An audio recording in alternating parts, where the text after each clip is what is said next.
Hello friends, कसे आहात सर्व? Welcome to my YouTube channel.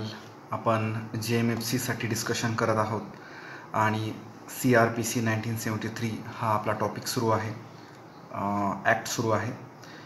आणि आज आपण एक महत्त्वाचा क्वेश्चन बघणार आहोत CRPCचा JMFC मेन्ससाठी. तो म्हणजे maintenance. Section 125 to 128 of CRPC deals with various provisions relating to maintenance. तर बघूयात की काय काय महत्त्वाच्या प्रोव्हिजन्स आहेत, काय काय महत्त्वाच्या तरतुदी आहेत मेंटेनन्सच्या प्रोव्हिजन्समध्ये. तर फर्स्ट यातला पॉईंट आहे, persons entitled to claim maintenance if they are unable to maintain himself or herself from the person if he have sufficient means to maintain the person claiming maintenance and neglected or refuses to maintain the person claiming maintenance.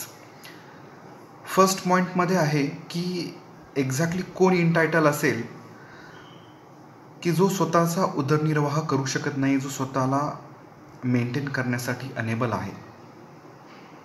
असा व्यक्ती कुणाकडून मागू शकेल?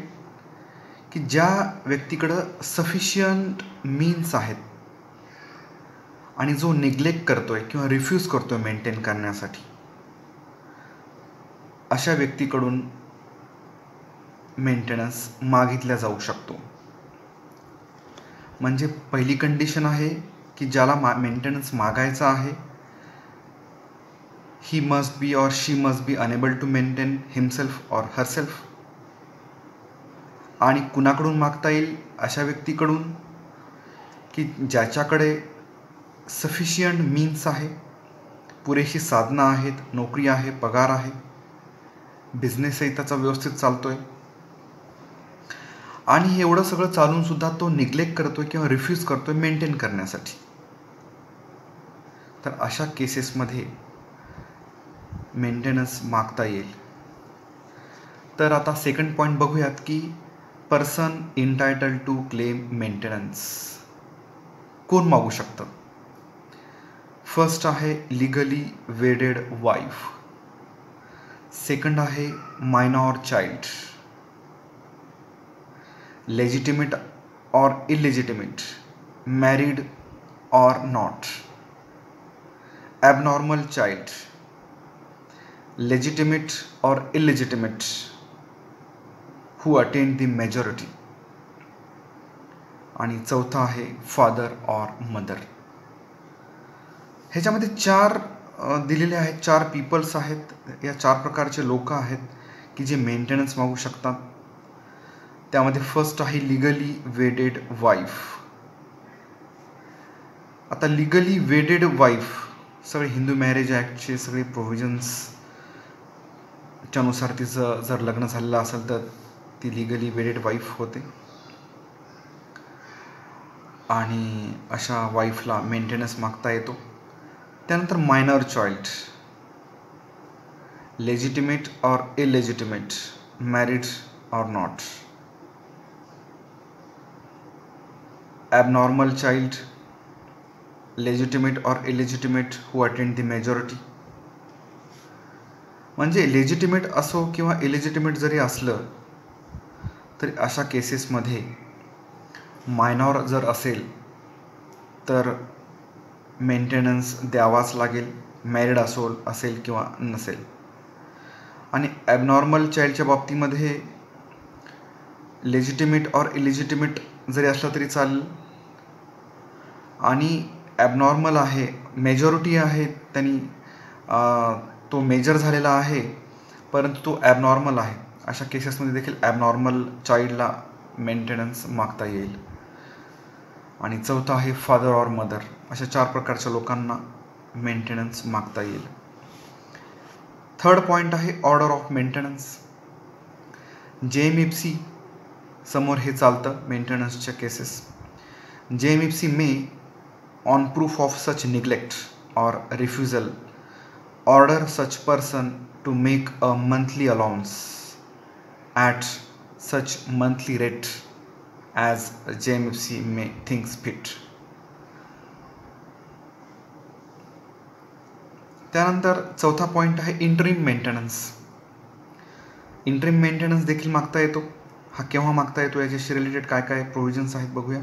First आहे interim मेंटेनन्समध्ये during the pendency of maintenance proceeding interim मेंटेनन्सचं application आपल्याला file करता येऊ शकतं. सेकंड आहे application for interim maintenance dispose of within 60 days from the service of notice. रिस्पॉन्डंटला म्हणजेच पतीला किंवा मुलाला ज्या वेळेला नोटीस जाते ती त्याला सर्व झाल्याच्या नंतर 60 दिवसाच्या आत इंटरिम मेंटेनन्सचा जो अप्लिकेशन आहे तो डिसाईड करणं आवश्यक आहे. तिसरा पॉईंट आहे त्यातलाच maintenance allowance regular or interim shall be payable from the date of order or from the date of application. कोर्टाचे डिस्क्रिशनरी पॉवर आहेत.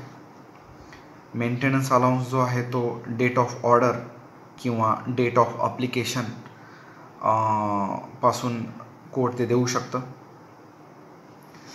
चौथा आहे JMFC may pass ex parte interim maintenance order. जर रिस्पॉन्डंट अपियर झालाच नाही service होऊन सुद्धा तर अशा केसमध्ये JMFC हे एक्सपार्टी देखील ऑर्डर करू शकतात interim मेंटेनन्सची.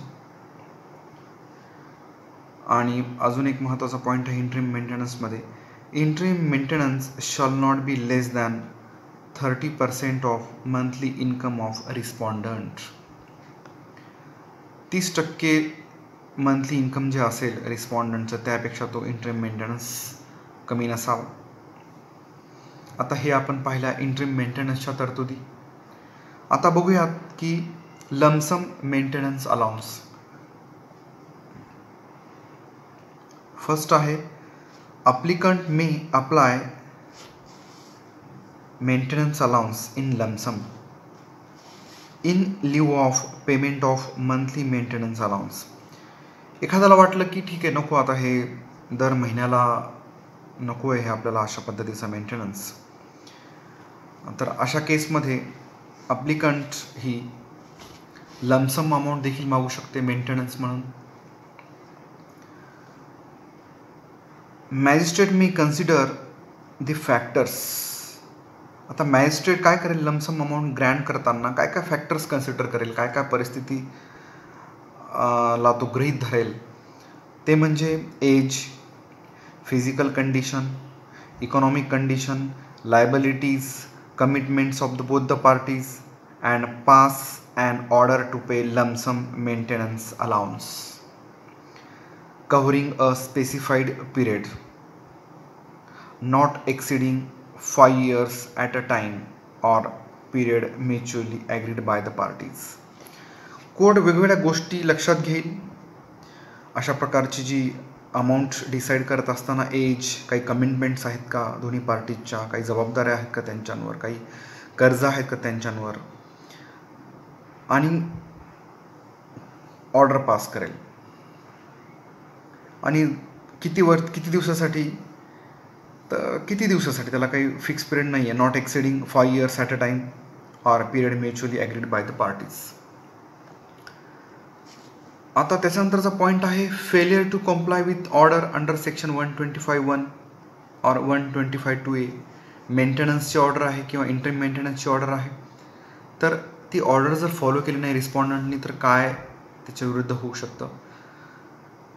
JMFC may issue warrant for every breach for levying the amount due and may sentence such person for each month's allowance or lump sum allowance and expenses of proceeding remaining unpaid after the execution of warrant up to 1 month imprisonment or until payment if sooner made.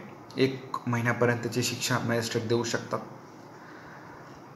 आणि त्याच्या आधीच suppose जर payment केलं रिस्पॉन्डंटनी तर त्याला court सोडून देईल, release करेल. No warrant shall be issued unless application made to court to levy such amount within a period of 1 year from the date on which it becomes due. Court automatically warrant काढणार नाही respondent विरुद्ध, तसा अर्ज करावा लागेल त्या वाईफला. आणि अर्ज करायची देखील लिमिट आहे 1 वर्षाची. 1 वर्षाच्या आत अर्ज करावा लागेल की मला ती लमसम अमाऊंट आहे, मला ती मेंटेनन्स अमाऊंट आहे, ती अजूनपर्यंत देखील काही रिस्पॉन्डंटनी दिलेली नाही आहे. तर याला लिमिटेशन पिरियड आहे 1 वर्षाचा. या 1 वर्षाच्या आतच अर्ज करावा लागेल. त्याच्या पुढे जर तिने अर्ज केला तर तो एंटरटेन होणार नाही, तो रिजेक्ट होईल. हे झालं failure to comply with order under section 125 sub clause 1 and 125 sub clause 2A. त्यानंतर बघूयात की पुढचा पॉईंट आहे alteration in allowance section 127. Alter करता येईल का ती जी ऑर्डर आहे मेंटेनन्सची? तर हो, करता येईल. कोणकोणत्या सर्कमस्टान्सेसमध्ये, कोणकोणत्या केसेसमध्ये मॅजिस्ट्रेट ती ऑर्डर आहे ती अल्टर करतील, चेंज करतील, त्याच्यामध्ये बदल करतील. त्यामध्ये फर्स्ट पॉईंट आहे अल्टरेशन इन अलाउन्सेसमध्ये, on the proof of change in circumstances of person receiving maintenance or interim maintenance. रिस्पॉन्डंटने असा काही कोर्टात पुरावा दिला असेल की जो व्यक्ती मेंटेनन्स रिसिव्ह करतोय, म्हणजे फॉर एक्झाम्पल वाईफ, तिच्या सिच्युएशनमध्ये, तिच्या सर्कमस्टान्सेसमध्ये काही चेंजेस झालेले आहेत, तिला चांगल्या पगाराची नोकरी लागलेली आहे. त्यानंतर change in circumstances of person to whom court order to pay maintenance or interim maintenance, किंवा वाईफ कोर्टामध्ये प्रूफ देईल की आधी पगार कमी होता हजबंडला, रिस्पॉन्डंटला, आता तो चांगला झाला आहे पगार. तर अशा प्रकारचे चेंजेस ह्या ज्या पार्टीज आहेत त्या कोर्टाच्या लक्षात जर आणून दिल्या या पार्टीजनी, तर ती जी अमाऊंट आहे ती अमाऊंट कमी जास्त करण्याचे पॉवर्स आहेत JMFC कोर्टाला. त्यानंतर considering the decision of civil court, civil कोर्टचं एखादं डिसिजन आहे तर कॅन्सल करेल ती जी ऑर्डर आहे. त्यानंतर जर वाईफ आहे, डिवोर्स घेतला आहे तिने, त्याच्यानंतर तिने परत लग्न केलं आहे, तर अशा वेळेला ती जी ऑर्डर आहे ती कॅन्सल करेल court. If divorce woman remarried, cancel the order. If divorce woman has received whole of the sum under any customary or personal law, cancel the order. त्या महिलेने, त्या वाईफनी जर दुसऱ्या एखाद्या कस्टमरी पद्धतीने जर तिला अमाऊंट ती ऑलरेडी मिळालेली असेल तर कोर्ट मग या मेंटेनन्समधली ऑर्डर कॅन्सल करेल. आणि if divorce woman voluntarily surrender her right to maintenance or interim maintenance after her divorce, तिने व्हॉलंटरीली सरेंडर केला तिचा जो राईट आहे, तर अशा सर्कमस्टान्समध्ये कोर्ट काय करेल, एकतर कॅन्सल करेल आणि वर ज्या आपण सिच्युएशन पाहिल्या दोघांच्या परिस्थितीमध्ये जर चेंजेस जर झाले तर अशा परिस्थितीमध्ये अल्टर करेल. आता हे आपण general provisions relating to maintenance पाहिले. आता थोडंसं स्पेसिफिक येऊयात की मेंटेनन्स टू वाईफशी रिलेटेड काय काय प्रोव्हिजन्स आहेत CRPCमध्ये. तर बघूयात. Maintenance to wife. Wife is entitled to maintenance if she is unable to maintain himself or herself. Second, wife under this section means only a legally wedded wife. Third, divorced wife who is not remarried is also entitled to claim maintenance. यामध्ये 2 प्रकारच्या wife आहे. एक wife जी existing आहे आणि second म्हणजे divorce वाईफला देखील maintenance claim करता येईल. चौथं, status of wife has to be seen on the date when the application under section 125 is filed. वाईफचं जे स्टेटस आहे ते ज्या दिवशी तिने अर्ज केलेला आहे मेंटेनन्सचा त्या दिवशी तिचं काय स्टेटस आहे, मॅरिड आहे, डिवोर्स आहे वगैरे वगैरे सगळ्या गोष्टी कोर्टाने त्याच दिवशी त्या डेटला कन्सिडर करायच्या आहेत. आता हे झालं मेंटेनन्स टू वाईफ. आता when wife is not entitled to claim maintenance, वाईफला कोणकोणत्या केसेसमध्ये ती लायबल नसेल, मेंटेनन्स क्लेम करण्यासाठी इंटायटल नसेल. फर्स्ट आहे if she is living in adultery, ती अडल्ट्रीमध्ये राहत असेल अशा सर्कमस्टान्सेसमध्ये तिला मेंटेनन्स मागण्याचा अधिकार नाही आहे. Without sufficient reason she refuse to live with her husband कोणतंही ठोस कारण, पुरेसं कारण नसताना ती तिच्या नवऱ्यासोबत राहत नाही आहे. आता ह्याच्यामध्ये बघूयात, following are the just grounds for his wife to refuse to live with him. कोणकोणत्या ग्राउंड्स आहेत की ज्या ग्राउंडचा आधार घेऊन वाईफ ही नवऱ्यासोबत राहण्यास नकार देऊ शकते. त्यामध्ये फर्स्ट आहे, if a husband contracted marriage with another woman, if a husband keeps a mistress. या दोन परिस्थितीमध्ये ती रिफ्यूज करू शकते राहण्यासाठी आणि ही सफिशियंट रिझन आहे असं समजलं जाईल. थर्ड आहे, if husband and wife are living separately by mutual consent. आणि फोर्थ आहे, if she has remarried, divorce झालेला आहे परंतु परत तिने दुसरं लग्न केलं आहे, तर अशा परिस्थितीमध्ये wife is not entitled to claim maintenance. कोणकोणते आहेत परत एकदा त्याचं रिव्हिजन घेऊया आपण.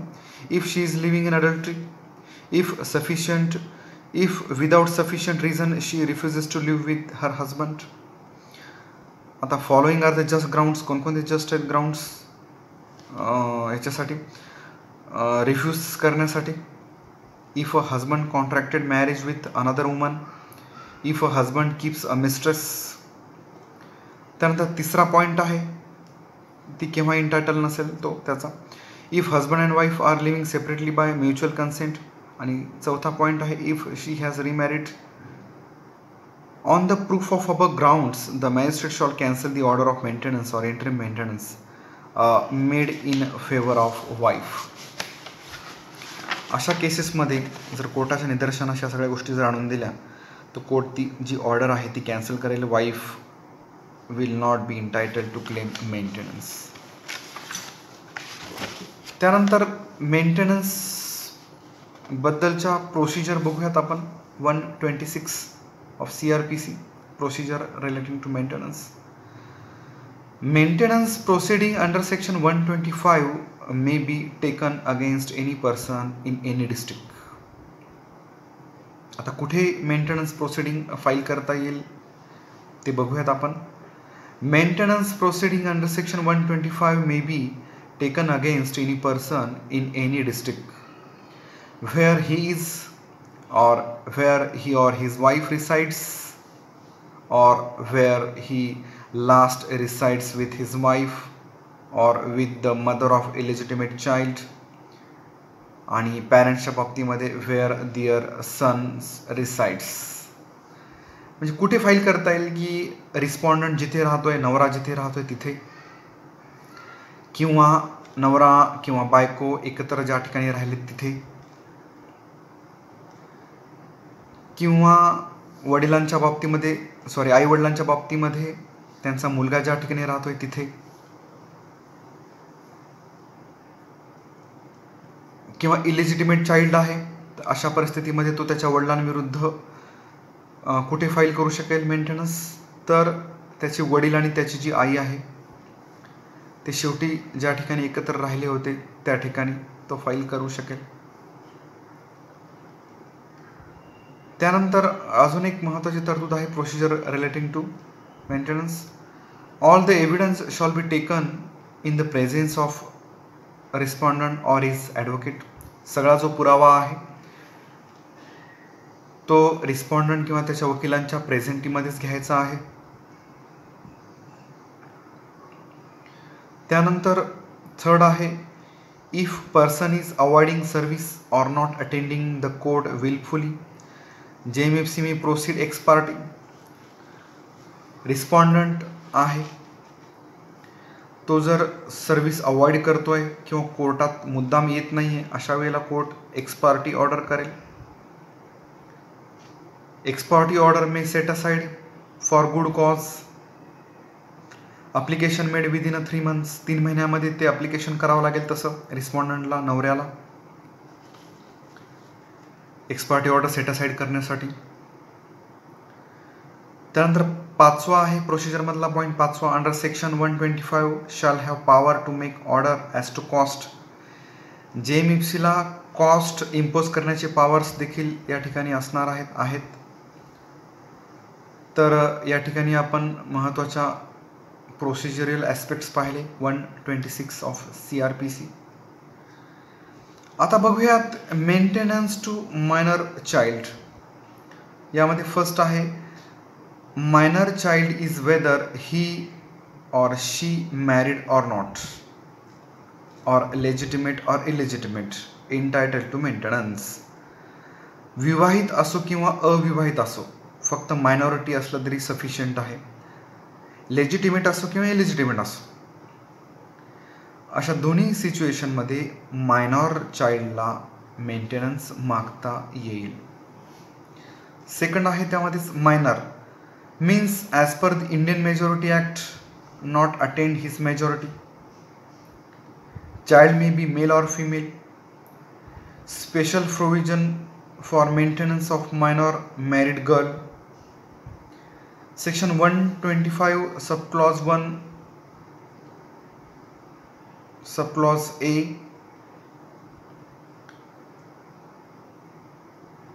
If minor married girl unable to maintain herself can claim maintenance from her father if her husband is not having sufficient means to maintain her, she is entitled to claim maintenance from her father until she attains her majority. Section 125 subclause 1 subclause A मध्ये असं provision आहे की minor मुलगी असेल, भले ती married असो,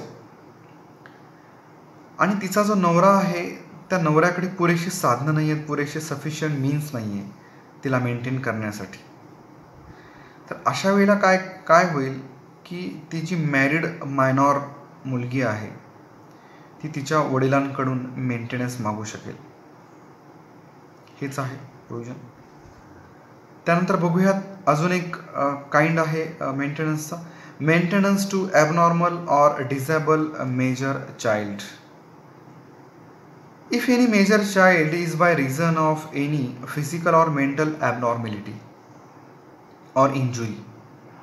child कसं आहे यामध्ये मेजर आहे, वर आपण जे पाहिलं ते मायनॉर पाहिलं, ह्याच्यामध्ये मेजर आहे परंतु फिजिकली आणि मेंटली ॲबनॉर्मल आहे किंवा इंजुरी त्याला झालेली आहे and unable to maintain himself. अशा परिस्थितीमध्ये असा मेजर चाइल्ड देखील entitled to maintenance. A married daughter if major or abnormal is not entitled to maintenance under section 125. Married daughter आहे, मेजर जरी असली आणि ॲबनॉर्मल जरी असली तरी तिला मात्र मेंटेनन्सचा अधिकार या ठिकाणी नाही आहे. Whether it is immaterial whether she और ही इज लेजिटिमेट और इलेजिटिमेट. कोणताही मेजर चाइल्ड जो ॲबनॉर्मल आहे फिजिकली आणि मेंटली किंवा त्याला इंजुरी झालेली आहे, भले तो इलेजिटिमेट असो किंवा इलेजिटिमेट असो, त्याला मेंटेनन्स मागण्याचा अधिकार या ठिकाणी CRPC देतो. त्यानंतर maintenance to father and mother. If father or mother is unable to maintain him and their son having sufficient means to neglect or refuses to maintain them, they are entitled to maintenance.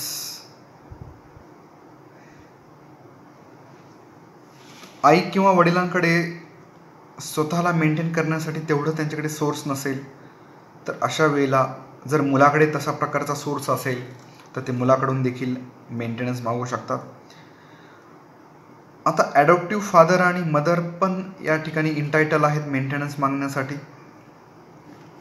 Natural तर आहेतच परंतु ॲडॉप्टिव्ह father आणि mother पण आहेत, परंतु या ठिकाणी mother would not include a step mother. Step mother मात्र मागू शकणार नाही आहे मुलाकडून maintenance. His father or mother इन्क्ल्यूड्स her father or mother.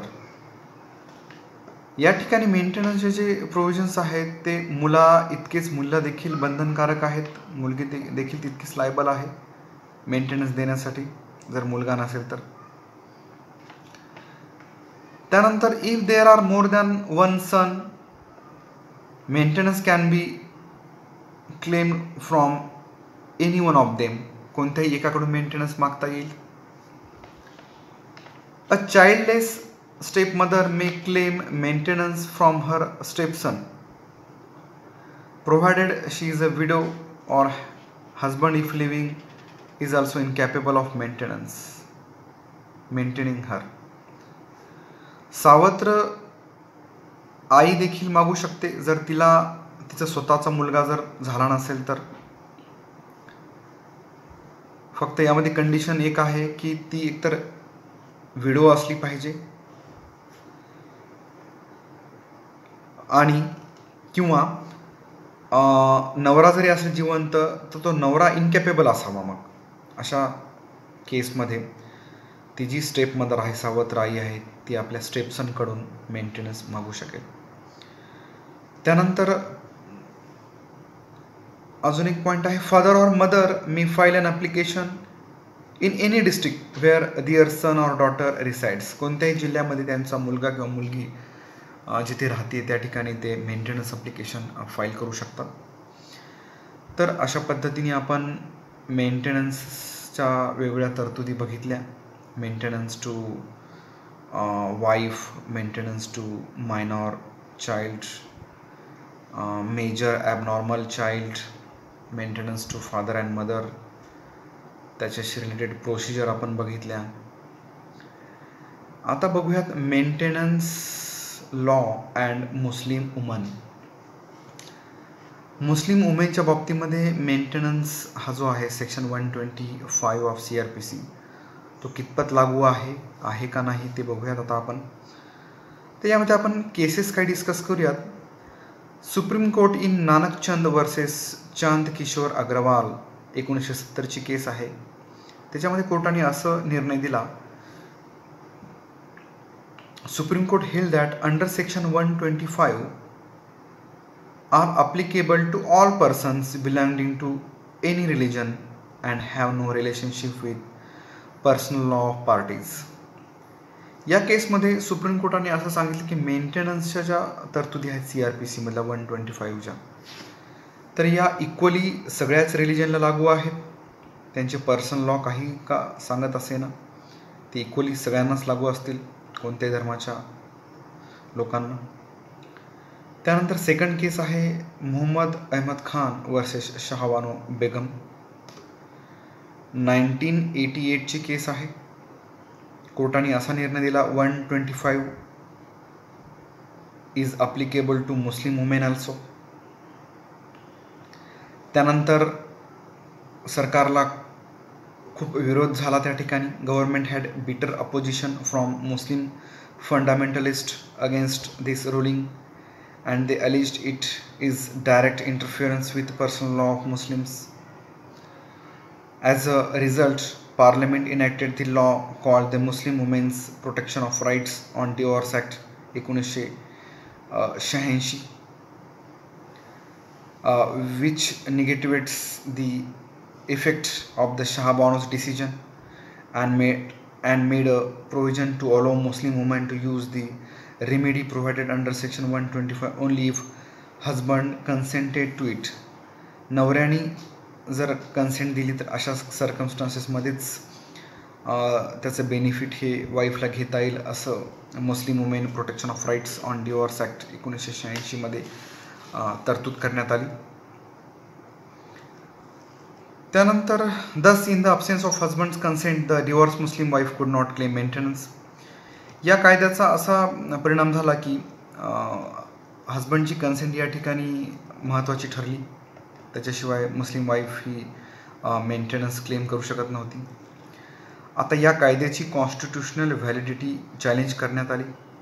The Muslim women protection of rights on divorce act 1986 was challenged in Daniel Latifi versus Union of India 2001 held. आता काय held केलं कोर्टाने बघूयात. A Muslim husband is liable to make reasonable and fair provision for the future of the divorce wife which obviously includes her maintenance as well. Such a reasonable and fair provision extending beyond the iddat period must be made by the husband within iddat period by the term section 3 subclause 1 subclause A of the said act. Divorced Muslim wife could bring an action under section 125 claiming maintenance from her husband so long he did not marry even if the period falls beyond the period of iddat. त्यानंतर शहाबानू versus Imran Khan 2010ची केस आली. जे Daniel लतिफीमध्ये held केलं तेच या ठिकाणी continue केलं. अशा रीतीने आपण मेंटेनन्सचे प्रोव्हिजन पाहिले मुस्लिम वुमेनच्या बाबतीमध्ये. अजून एक महत्त्वाचा ॲस्पेक्ट आहे की 125चं ऑर्डर विरुद्ध कुठे अपील होईल का, तर अपीलाची प्रोव्हिजन या ठिकाणी नाही आहे. अपील नाही आहे याचा अर्थ मग रिव्हिजन होऊ शकतं 125च्या ऑर्डरचं. तर अशा रीतीने आपण various provisions related to maintenance पाहिले सेक्शन 125 to 128 ऑफ CRPC. यानंतर पुढच्या व्हिडिओमध्ये आपण बघणार आहोत FIR आणि त्याच्याशी रिलेटेड वेगवेगळ्या तरतुदी. तर माझ्या या चॅनलला सबस्क्राईब करा, बेल आयकॉन दाबायला विसरू नका. Thank you so much.